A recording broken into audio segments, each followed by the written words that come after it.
பாராய் பாராய் எந்நேரம் காம சிந்தனை அதனையே நோக்கும் நோக்கும் நோக்கும்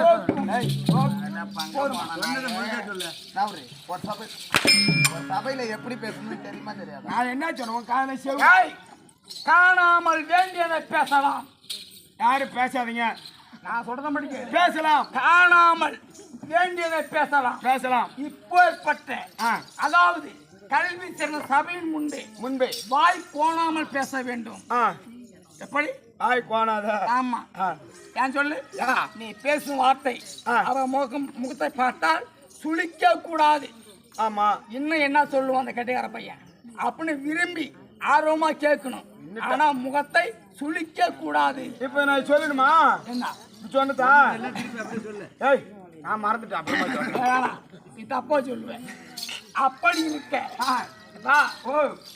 இயல் இசை நாடகம். இயல் இசை நாடகம். ஆமா.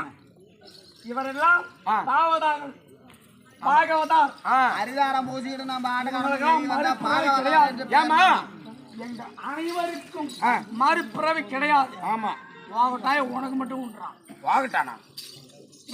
ஏமா நீ மாமியா கட்டில விளக்க மாத்திரம் அடிப்படணும். பொண்டாட்டி காலை எச்சு ஓத்தவாங்க. அதெல்லாம் வீட்டுக்குள்ளே வாங்கிடும், யாருக்கு தெரியாது. அப்படி இருக்க சபையில் அமர்ந்திருக்கும் அனைவருக்கும் அடியவன் அநேக வணக்கம். வணக்கமா. என் விளக்கம் கள்ளக்குறிச்சி மாவட்டம். ஏய், என் பணிமாறு கத்துற பொறுமையா பேசு.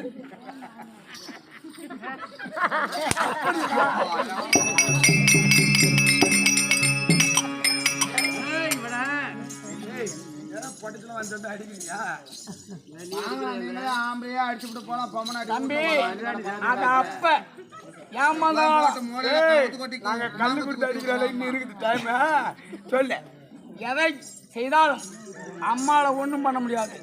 எப்படி விளக்கம்? நீங்க போங்க. வணக்கம். நீ தானாதையா என்ன கேட்டீங்க? என்னம்மா கேட்டீங்க?